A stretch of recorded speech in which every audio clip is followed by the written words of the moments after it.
this is Adarsh here, and today we'll be learning the Elmsley count. So the Elmsley count is basically the action of hiding cards or miscounting cards in the action of counting. So here I just hit the ace of hearts, and you can also miscount cards. For example, I have three cards. I can count them as 4 cards, or I can count them as 1, 2, 3, 4, 5 cards. So that is what we'll be achieving. It's a pretty interesting move and has a lot of applications. Let's learn it. The basic mechanics of what is happening is, let's say I want to hide the ace of diamonds, and you can have more than one card, by the way, which is to be hidden. So for example, I need to hide all those 3 cards. What is happening is you are very fairly counting the first card, then you are going to be pushing a block of cards. So everything underneath this card is hidden except the bottom card. So a block, and you are going to be counting this block as 1 card, and at the same time you're counting this block, this 1 card. You're going to be returning this card back into the right hand. Yes, let's do it face up so you understand better.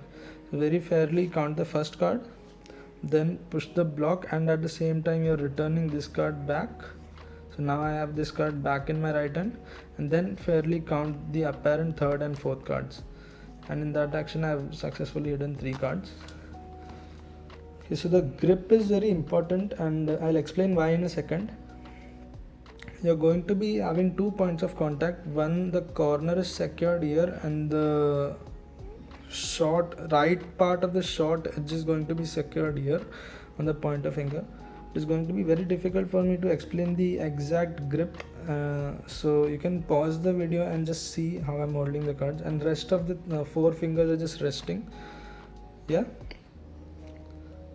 Okay, so this is the grip, and the reason you have 2 points of contact is every time you're going to be counting cards, all these cards stop at the exact same point. See, and since they stop at the exact same point, the moment when you have to steal cards from underneath, everything is hidden. For example, if you did not follow this, say 1 card stopped here, the other card stopped here. Now if you wanted to steal this card, it would not be that hidden, would it? Right? So it's important all the cards stop at the exact same point. So I just stole this card. 3 cards, 1, 2, 3. So it's very easy to steal, and it's very easy to hide the action since all the cards are being stopped at the exact same place. So yeah, this is the grip. I'm sorry if I ranted a lot about this, but this is one of the most important pieces of information for this count. Okay, so the right hand grip is also equally important. It needs to achieve 2 things. One is being able to push a block of cards as 1 card. So I'm pushing 3 cards as of now. And the second thing is it needs to be able to steal cards from the left hand in the action of counting. Don't worry about stealing for now. As far as the grip is concerned, only worry if you can push a block of cards with your thumb. Now too deep of a grip would not make it possible. Now this is just me pushing 1 card, and too shallow of a grip would also make it very difficult and uncomfortable to push 1 card. So find that sweet spot where you can push a block of cards as 1 card. Okay, the stealing part will come naturally if you are able to do this. Now let's put these 2 together. Now when the first card is being counted, it's going to be difficult to just push off 1 card from this grip because you're ready to push a block of cards. So you're going to be relying on your left hand to do the first count, and you're just going to hold this like this. This is a very exaggerated motion, of course. It's going to be much more covert than this. So you're just going to pry off 1 card. So the first card is so the first count is very fair. Now you're going to push all the cards. Difficult to do slowly. Yeah, so you're going to push all the cards as 1 block, and since you're following this grip, it's going to stop here, and since it's stopping here,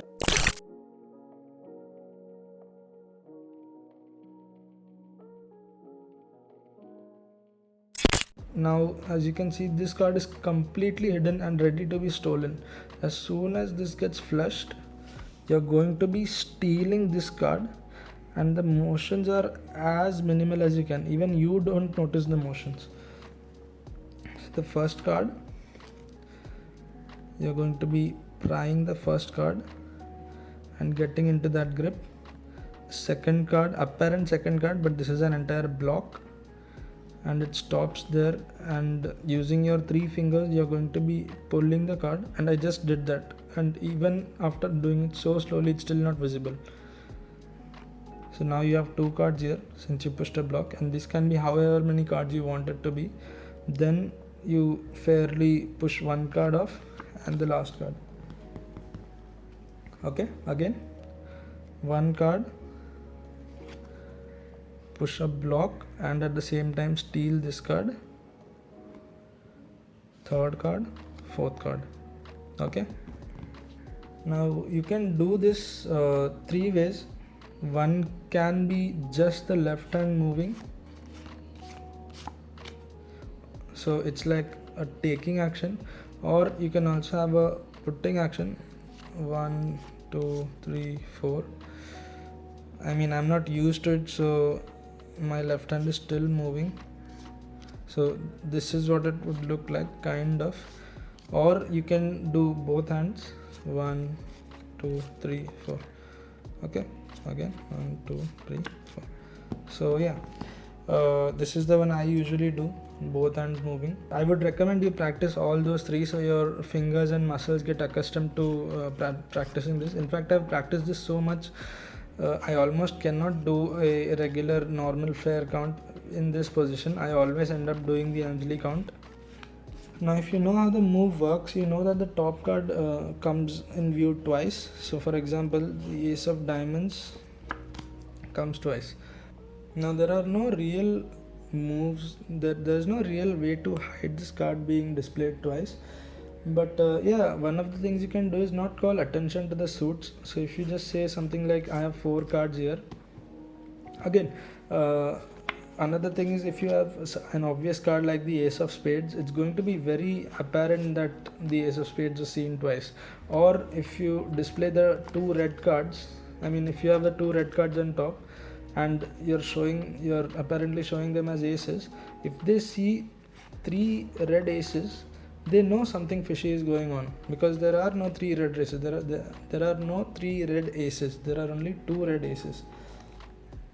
So pay attention to that sort of stuff, and yeah, don't have an obvious card on top such as the ace of spades, but you can redirect their attention to something different or something less important. Say for example, if you say something like, I have 4 cards here.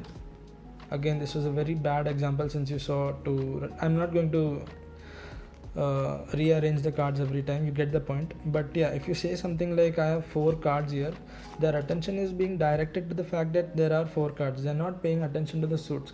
Whereas if you say, I have the ace of hearts, the ace of spades, the ace of clubs, and the ace of hearts, who are you kidding, man? Dude, they're going to catch you. Since we are talking about redirecting attention, I'm going to talk about this story. So Danny DeOrtiz does a trick where he draws a closed bottle on the top of I don't remember the value of the card, but let's assume it's the 2 of spades. He does a trick where the bottle is opened. Like, the trick is the bottle he just drew opens up, and you never notice the 2 of spades, the first card. He does not use duplicates. He uses the 2 of spades first, and the next card is the 2 of clubs. The trick is so focused on the bottle, the card is in your face, and you still never noticed that the value of the card changes. You just see 2 black 2s, and yeah, so that is essentially what you want to achieve with this. Redirecting their attention to something different or something less important, so they don't catch on to the fact that something fishy is going on. I think I've covered everything. If you have any more doubts, you can ask it in the comment section below.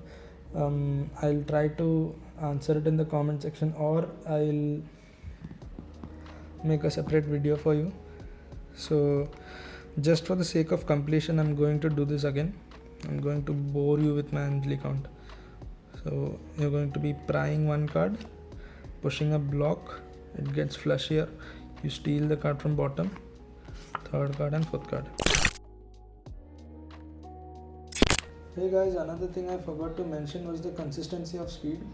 So if you were to normally count cards, you would take the exact same time to count each card, correct? So the moment where the dirty work happens should not be any faster or slower than the actual counting of cards. So you can do it as fast as you want, but each count should be at the same speed, or you can do it as slowly as you want. So yeah, if you like this video, please like it, and if you think this would help someone, share it to that person and make his life a million times better.